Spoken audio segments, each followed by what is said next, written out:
Chico Xavier, pelo Espírito Irmão X. Lázaro Redivivo. Caridade.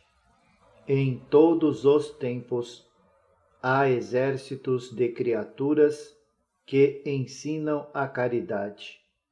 Todavia, poucas pessoas praticam-na verdadeiramente. Torquemada, organizando os serviços da Inquisição, dizia-se portador da divina virtude. A caminho de terríveis suplícios, os condenados eram compelidos a agradecer aos verdugos. Muitos deles, em plena fogueira, ou atados ao martírio da roda, acicatados pela flagelação da carne, eram obrigados a louvar, de mãos postas, a bondade dos inquisidores, que os ordenava morrer. Essa caridade religiosa era irmã da caridade filosófica da Revolução Francesa. A guilhotina funcionou em Paris muito tempo, cortando cabeças de homens e mulheres, em nome da renovação espiritual da política administrativa. Engrandeciam-se verbalmente os ideais da liberdade, igualdade e fraternidade. Compunham-se hinos de glorificação do grande ser e erguiam-se altares à deusa razão e, para que se fizesse o reajustamento dos princípios humanitários do mundo, a navalha decepava a cabeça do próximo. Os líderes revolucionários, belos idealistas talvez, pugnavam também pela evolução da arte de matar em França. A forca e o machado eram excessivamente antigos. Convinha um processo mais rápido, mais eficiente, e, em nome da caridade renovadora, procurou-se a colaboração de um professor de anatomia da Faculdade de Medicina de Paris, o médico Joseph Ignace Guillotin, que lembrou aos políticos a adoção da navalha de decapitar, já conhecida, aliás, dos italianos. Na base, colocar-se-ia um cesto que recolhesse piedosamente a cabeça em sangue dos condenados à morte. Desde tempos imemoriais, abusa-se do conceito de virtude na prática de inomináveis desvarios. Os imperadores romanos, por exemplo, determinavam o suplício dos cristãos em nome da caridade política e, ainda hoje, em nome dela, em todos os países, por vezes, surgem medidas que clamam aos céus. É por isso que a caridade, antes de tudo, pede compreensão. Não basta entregar os haveres ao primeiro mendigo que surja à porta, para significar a posse da virtude sublime. É preciso entender-lhe a necessidade e ampará-lo com amor, desembaraçar-se dos aflitos, oferecendo-lhes o supérfluo, é livrar-se dos necessitados, de maneira elegante, com absoluta ausência de iluminação espiritual. A caridade é muito maior que a esmola.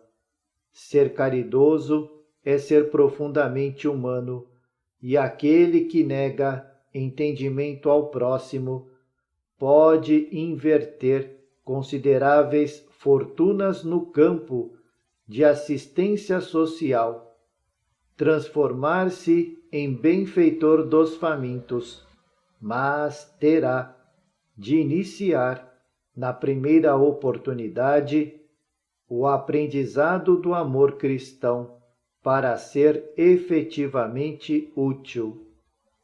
Calar a tempo, desculpar ofensas, compreender a ignorância dos outros e tolerá-la, sofrer com serenidade pela causa do bem comum, ausentar-se da lamentação, reconhecer a superioridade onde se encontre e aproveitar-lhe as sugestões, é exercer o ministério sagrado da divina virtude. Há muita gente habilitada a participar dos sofrimentos do vizinho, mas raras pessoas sabem partilhar-lhe o contentamento. Em frente dos corpos mutilados, ante feridas que sangram e infortúnios angustiosos, ouvem-se exclamações da piedade, mais fingida que verdadeira. Entretanto, em torno do bem-estar de um homem honesto e trabalhador, que sacrificou seus melhores anos ao espírito de serviço, comumente caem pedras da calúnia e brotam espinhos da inveja, do ciúme, do despeito. Caridade, caridade, quantos crimes se cometem no teu nome. Poderíamos repetir a frase famosa de Madame Roland, referindo-se à liberdade diante da morte. Frei Bartolomeu dos Mártires, o santo arcebispo de Braga, certa vez foi visitado por um fidalgo que lhe pediu a aplicação dos dinheiros da igreja na construção de uma nova e suntuosa basílica destinada à aristocracia da velha cidade portuguesa. Teria capitéis dourados, luxuosos altares, torres maravilhosas e naves resplandecentes. O generoso eclesiástico ouviu, em silêncio, recordou as fileiras de necessitados que lhe batiam diariamente às portas, castigados pela nudez e pela fome, e pediu tempo a fim de estudar o assunto. Continuava a distribuir os bens que lhe vinham às mãos, em obras de socorro, ante as necessidades prementes da pobreza que lhe buscavam o coração, e, mensalmente, lá vinha o amigo, renovando o petitório. Braga necessitava de um templo novo e amplo, cheio de arte, beleza e pedrarias.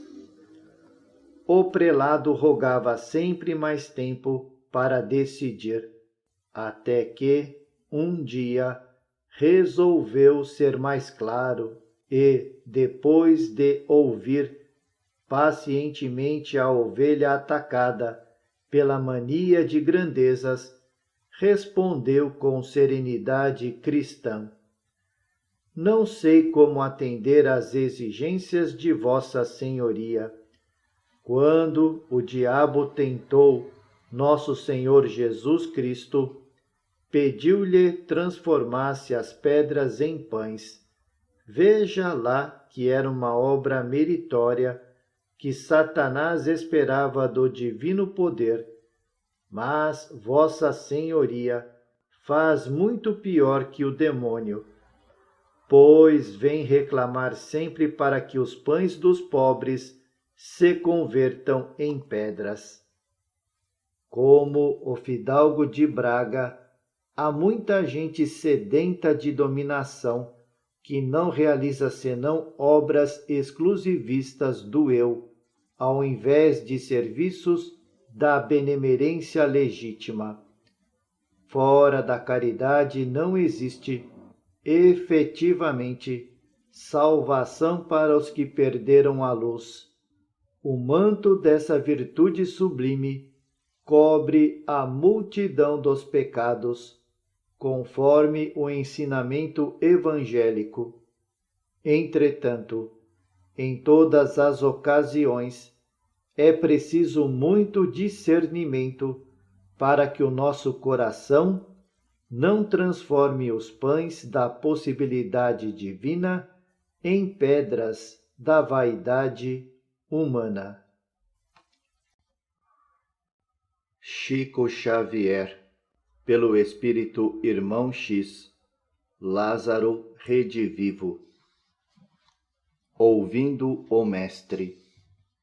José de Arimateia, distinto cavalheiro de Jerusalém, não era um amigo de Jesus à última hora. Efetivamente, não podia aceitar de pronto as verdades evangélicas e nem comprometer-se com a nova doutrina. Ligado a interesses políticos e raciais, continuava atento às tradições judaicas, embora observasse carinhosamente o apostolado divino. Sabia orientar-se com elegância e defendia o Nazareno, aparando acusações gratuitas. Impossível considerar Jesus mistificador. Conhecia-lhe de perto as ações generosas. Visitara Cafarnaum e Betsaida reiteradas vezes e, dono de um coração bem formado, condoía-se da sorte dos pobrezinhos. Em muitas ocasiões, examinara possíveis modificações do sistema de trabalho para beneficiar os servidores da gleba. Afligia-o observar criancinhas desprotegidas e nuas ao longo das casinholas humildes dos pescadores. Por isso, a presença do Messias Nazareno em derredor das águas confortava-lhe o espírito sensível e bondoso, porque Jesus sabia inspirar confiança e despertar alegria no ânimo popular. Não podia segui-lo na posição de apóstolo, mas estimava-o sinceramente na qualidade de amigo fiel. Admirador desassombrado, José não suportava a tentação de apresentá-lo aos amigos prestigiosos e influentes. Não era o propósito propagandístico em sentido inferior que o animava em semelhantes impulsos. Desejava, no fundo, que todos conhecessem o Mestre e o amassem, tanto quanto ele mesmo. Jesus, porém, se não deixava de atender aos irmãos humildes que lhe traziam os filhos da necessidade e da desventura, não podia endossar os entusiasmos dos amigos que lhe traziam os filhos da fortuna e do poder. Em razão disso, o seu valoroso admirador de Jerusalém muitas vezes sentiu estranheza em face do procedimento do Mestre, que se retraía com discrição singular. Os sacerdotes do templo e autoridades farisaicas invariavelmente sentiam-se honrados com a apresentação de romanos ilustres. Mas Jesus era diferente. Guardava uma atitude respeitosa, com admirável economia de emoções e palavras, quando em contato com os poderosos da terra. Ele, que se revelava alegremente aos pequeninos abandonados, mantinha-se fundamente reservado ante as autoridades intelectuais e políticas, como se fortes razões interiores o compelissem à vigilância. Conta-se que, certa vez, quando se abeirava do lago, em companhia de Simão Pedro, no radioso crepúsculo de Cafarnaum, eis que lhe aparece José de Arimateia, de súbito, fazendo-se acompanhar de 3 amigos que, pela vestimenta, denunciavam a condição de áulicos imperiais. O prestimoso israelita adiantou-se e, depois de cumprimentar cordialmente o Messias, junto de Simão, apresentou-lhe os companheiros. Este é Pompônio Comodiano, patrício notável, com funções de assessor no gabinete do prefeito dos pretorianos. Tem sob sua responsabilidade o interesse imediato de inúmeras famílias de servidores do império. E, como se quisesse comover o Nazareno, continuava: muitas criancinhas dependem de suas providências e pareceres. Jesus cumprimentou-o num gesto amigo, e José passou a outro. Este é Flávio Graco Acúrcio, questor admirado e cuidadoso, que se responsabiliza por serviços financeiros, desempenhando igualmente funções de juiz criminal. Grandes trabalhos desenvolve no setor da autoridade administrativa, sendo obrigado a trabalho incessante como elevado servidor do bem público.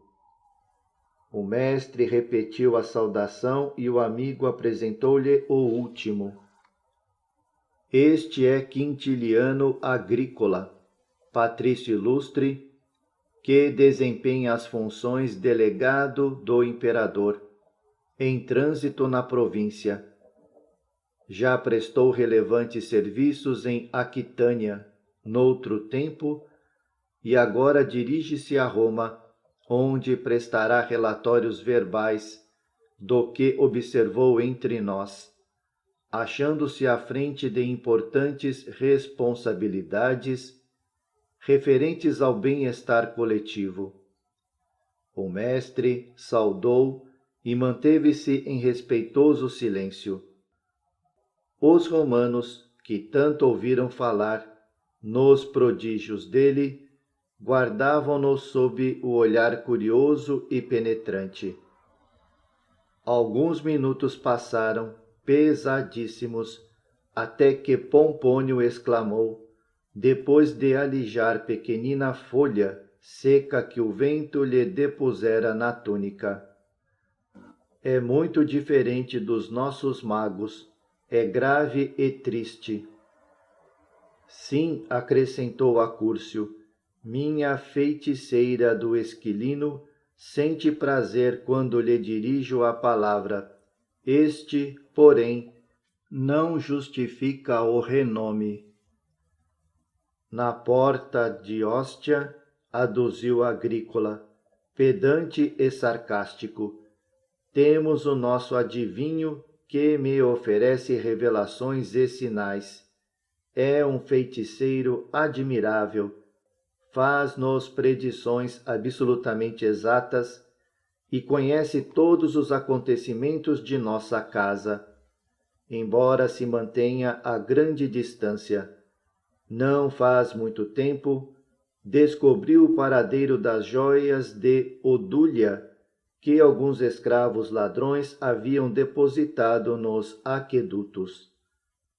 Movimentava-se a opinião dura e franca dos romanos dominadores, quando José de Arimateia, desejando uma explicação do Messias, interpelou-o em tom afável.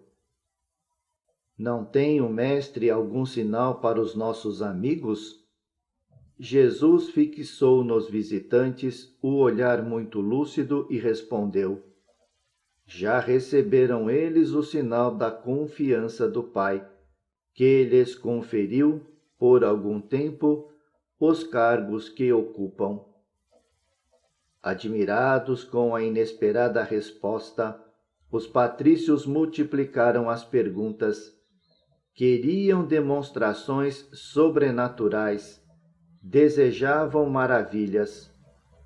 O mestre, porém, depois de ouvi-los com sublime serenidade, ergueu a voz que eles não ousaram interromper e falou: Romanos, em verdade há feiticeiros que fazem prodígios e magos que distraem os ócios dos homens, indiferentes ao destino de sua própria alma. Eu, porém, não vos trago entretenimentos passageiros, e sim a solução de interesses eternos do espírito, que nunca morre. Para diversões e prazeres inúteis, tendes os vossos circos cheios de dançarinos e gladiadores. Se desejais, contudo, a revelação viva de que sou portador, examinai, primeiramente, até onde vos comprometereis com César, a fim de servirdes efetivamente a Deus. Em seguida, fez longa pausa, que os circunstantes não cortaram, e concluiu: Em verdade, porém, vos afirmo que, se cumprirdes, desde agora, os deveres referentes aos títulos com que vos apresentais, servindo conscientemente à justiça e atendendo aos interesses do bem público, na compreensão fiel das graves responsabilidades que assumistes, estareis com o Pai desde hoje, e o Pai estará em vós.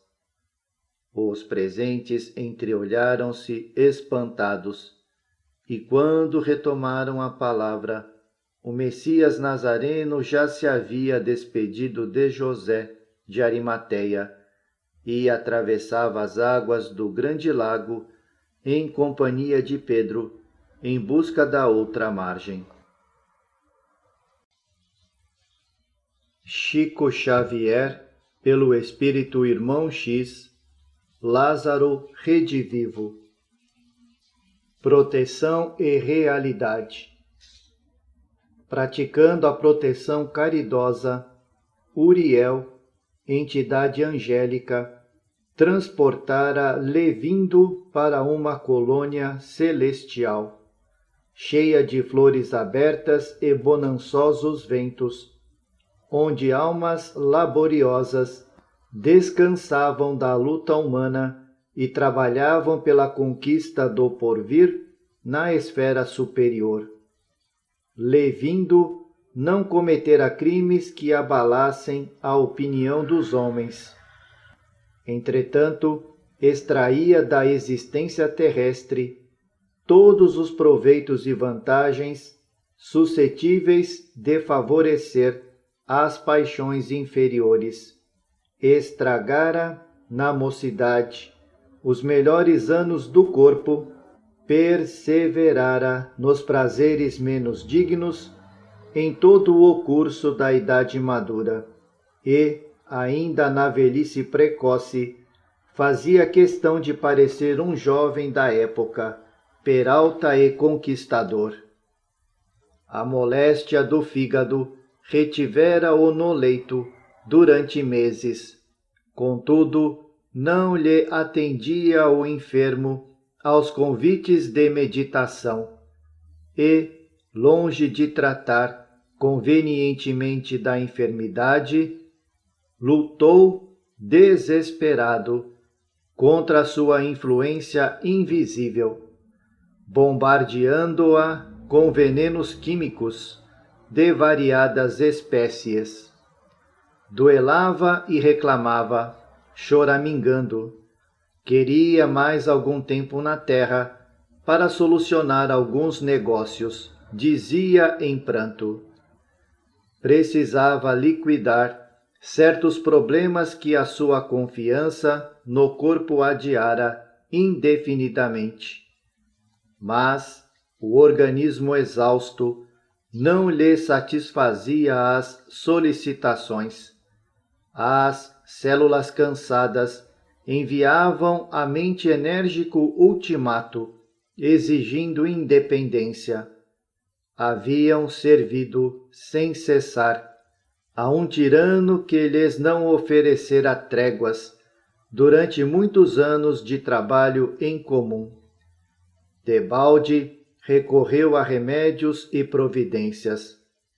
Angustiado, Levindo recebeu a visita da morte numa noite escura e chuvosa, em que a ventania lhe roçava a janela, como lamentoso soluço. Teve medo, experimentou o inenarrável pavor do desconhecido e gritou estentoricamente.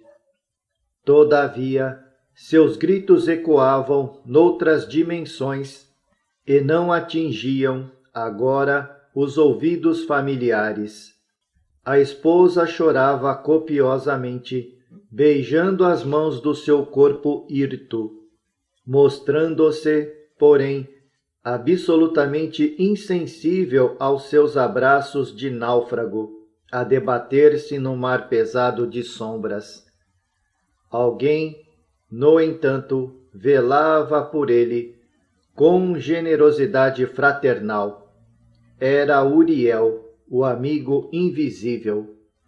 Recolheu-o com ternura e cerrou-lhe as pálpebras num sono tranquilo. Que não pôde fazer no universo o magnetismo divino do amor? Uriel amava o companheiro e, por isso, podia protegê-lo, envolvendo-o nos eflúvios de sua alma rica de luz. O benfeitor deu-lhe, igualmente, uma rede, onde, Levindo, gozou abençoado sono de longas horas. Acordando, contemplou o amigo que o amparava em silêncio.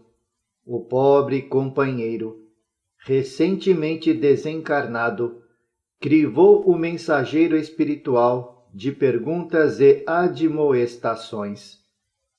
Como passavam a mulher e os filhos? A providência devia recambiá-lo ao mundo com bastante possibilidade de resolver os seus interesses. Em verdade, poderia ter sido mais previdente. Mas, como poderia saber? E a casa? E a organização comercial que lhe custara incessantes desgostos? Estariam de acordo com os desejos dele? Confortou-o Uriel com palavras de esperança e amor, tentando tranquilizá-lo. Em seguida, usando a autoridade de que podia dispor, conduziu-o à encantadora cidade espiritual, acolhedora e feliz, pequeno céu onde se congregavam espíritos libertos das paixões inferiores, a caminho de sublime purificação. O dedicado benfeitor apresentou-o aos companheiros. Todos julgaram tratar-se de alguém à altura da luminosa expressão daquele paraíso de entendimento. Todavia, logo após as primeiras saudações, Levindo revelava-se de maneira deprimente, perguntando, em lágrimas, sobre situações, pessoas e coisas que haviam ficado à distância na luta material. Há um amigo do novo ambiente que se identificava pelo nome de Almeida, indagou de antigo devedor de sua organização comercial, que se fazia conhecer no campo terrestre pelo mesmo nome, acrescentando que a dívida do infeliz encarnado montava a mais de 100.000 cruzeiros. O interpelado respondeu sorrindo: quem sabe, é possível que esteja no quadro de meus antigos familiares. Somos tantos Almeidas. Entretanto, nada lhe posso adiantar agora. Deixei o sangue terreno há muitos anos. Provavelmente, Levindo desejaria reaver o dinheiro, embora fosse outra a moeda em circulação. Por mais que Uriel lhe aconselhasse serenidade e senso prático, na nova situação, continuava ele em estado de grave exaltação passional. As brisas cariciosas e o divino céu inflamado de ouro e azul brilhante, as flores matizadas de luz e as torres resplandecentes não conseguiam modificar-lhe a mente apaixonada pelas sensações mais grosseiras da terra. Se os amigos lhe recomendavam a oração, respondia em desespero: como entregar-me à prece? Não posso. Não sei como passam minha mulher, meus filhos, meus negócios. Como teriam sido utilizados meus títulos bancários e o inventário de meus bens? Será que a partilha se verificou justiceiramente? E, de rosto nas mãos crispadas, debulhava-se em pranto. Qualquer conversação fraternal acabava em crises angustiosas. Uriel esforçava-se em vão, até que, um dia, o grande orientador da comunidade espiritual chamou-o delicadamente, falando-lhe com franqueza: Uriel, você ama bastante a Levindo? Sim. Sabe, porém, que a proteção afetuosa somente pode dar resultados benéficos quando o protegido compreende o benefício e deseja recebê-lo? Sei. Então ouça, poderia ele permanecer aqui em nosso recanto celeste, mas a mente do infeliz ainda está no inferno que se esforça por conservar indefinidamente depois da morte do corpo. Não intente violentar as leis evolutivas. O benfeitor inclinou a cabeça em sinal de assentimento e permaneceu silencioso, enquanto Levindo era chamado a outras providências. Advertido pelo grande orientador, respondeu, chorando, que precisava regressar, que a família humana carecia dele, que os negócios deviam estar parados à sua espera, que necessitava chamar os antigos devedores à prestação de contas. De qualquer modo, desejava partir.